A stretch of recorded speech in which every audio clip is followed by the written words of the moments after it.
Portsmouth, a great port city that has stood here since the Roman times. It is the site of many commemorative plaques dating great sea voyages and naval history. And for this video, we will be talking about the first Australian nation, who, on the 13th of May, 1787, left Portsmouth town and headed out to sea for Botany Bay in Australia.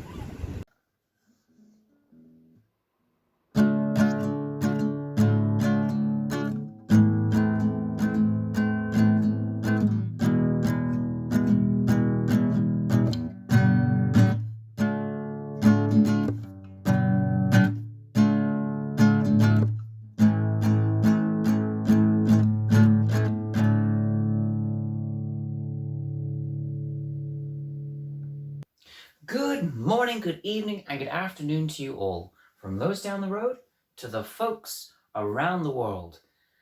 Wow, it has been a really long time since I've done that intro, but welcome back to a brand new series of videos that are hopefully far more interesting and far more informative than the ones that I did way back when. So I've been doing a little bit of traveling recently, not because I'm some egotist, but because the world is destined to be explored by the likes of you and I.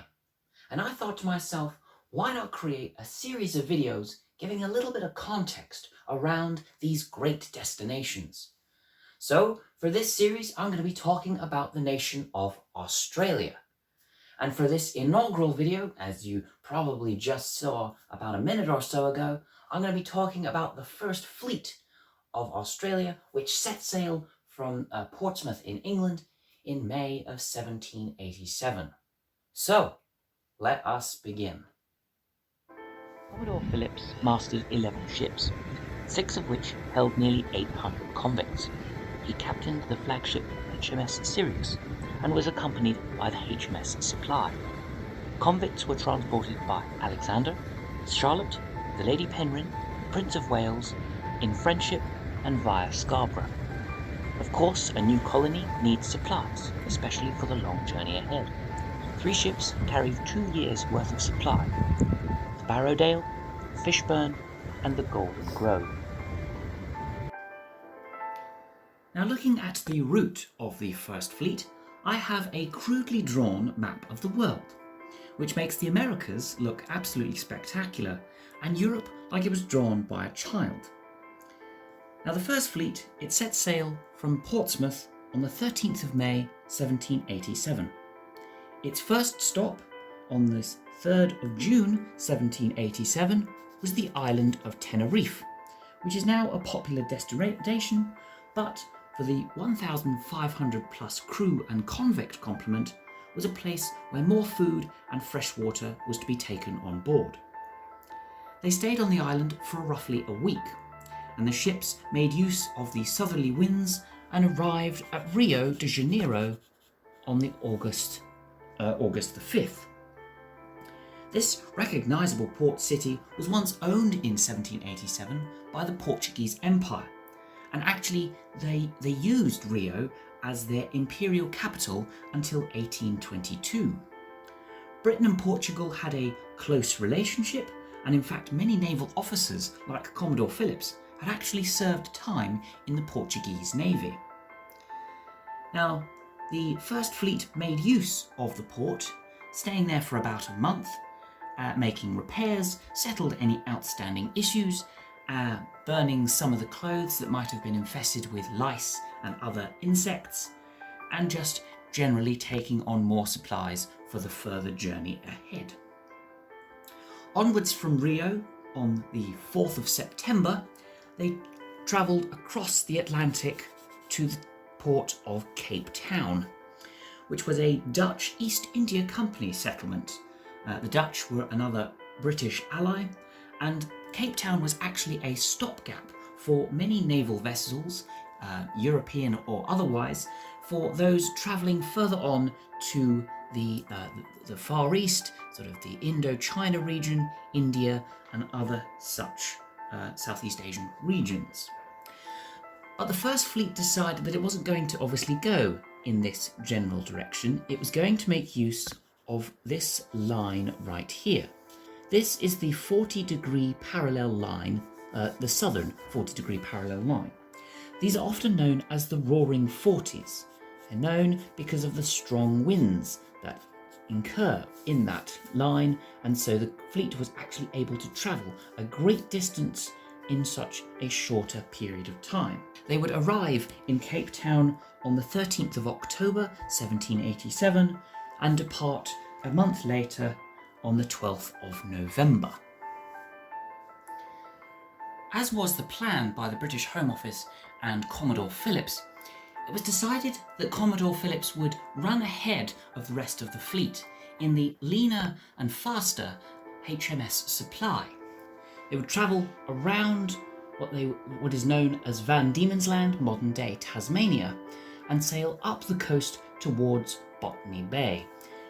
The reason being is that Commodore Phillips decided that it was best to establish the colony before the influx of European convicts and crewmen were to descend on this position of Botany Bay. However, the ships travelling up the eastern coast towards Botany Bay suffered a great deal of damage to their masts and sails, and although the HMS Supply was the fast, lean ship that Commodore Phillips was to use to get to Botany Bay ahead of the fleet, it turned out that only a few hours had passed before the rest of the 11 ships decided to arrive at Botany Bay, so preparations were pretty much null and void.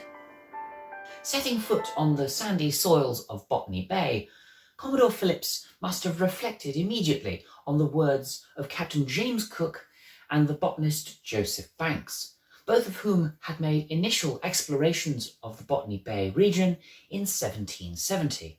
And in fact, it was Joseph Banks who had made the initial petitions to the British Parliament to send this new penal colony to Botany Bay. Cook and Banks had seemingly made a glowing report of the Botany Bay area. Why would Banks have petitioned for such an area of the world had it been an inhospitable place? Banks had regarded the climate as being rather Mediterranean, and in only a week's worth of exploration had collected some 30,000 specimens over 14,000 different species of plant. Even in Captain Cook's own diaries, he dates on the 1st of May 1770 that the trees are such a great distance from one another that the whole country, or at least a great part of it, might be cultivated without being obliged to cut down a single tree. Commodore Phillips must have reflected upon these words and thought that they were absolute nonsense. The trees were not at such a great distance as Captain Cook had described, and when attempts were made to cut down these red gum trees, most of the tools became very blunt very quickly. Now, the soil may have contained a plethora of different flora for Joseph Banks to study later on in life, but as for cultivation and farming quality, it was actually quite poor. And as for the climate, although it may have been a Mediterranean in its temperatures, the bay itself was rather exposed, and what few structures were set up in those early days of the penal colony very quickly were brought down by strong winds and other weather factors. So what do? Commodore Phillips has to think very quickly on his feet. There are 1,500 people waiting for a new colony to be established. So on the 21st of January 1788, he and a small party of individuals sail up the coastline on a 3-day expedition to find an alternative site. He comes across Port Jackson, which Captain Cook had sailed past in 1770, but the area had never really been investigated to a great extent. Commodore Phillips discovered that Port Jackson was a lot more enclosed as an area, and so less exposed to the harsh weather that had been experienced back at Botany Bay.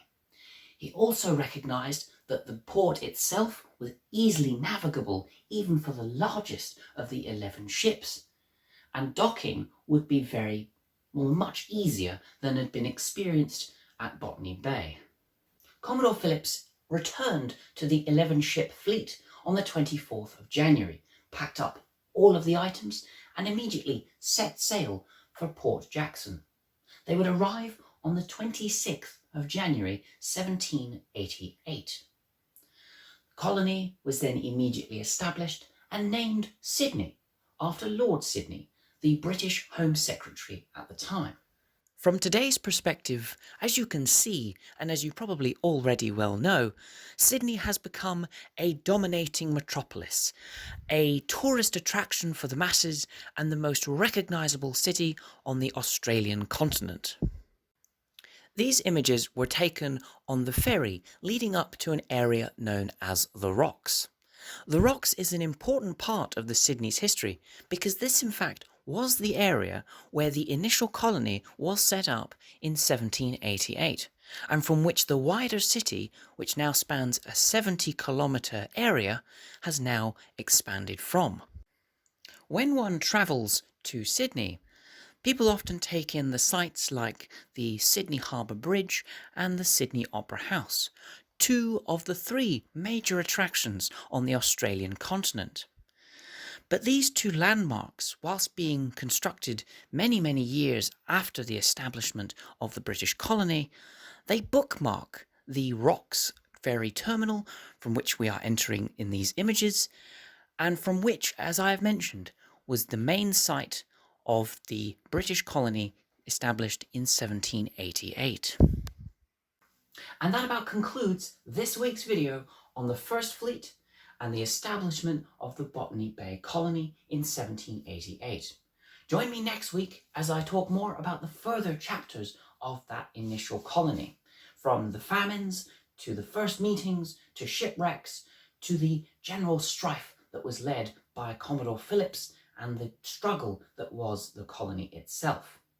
And then in later weeks, join me as I talk more about other modern-day Australian history, from the establishment of Darwin as well as the bombing of Darwin in 1942, to the establishment of the railways and the overland telegraph network, great explorers of the 19th and 20th century, and other great cities that have been founded over the last 200 years.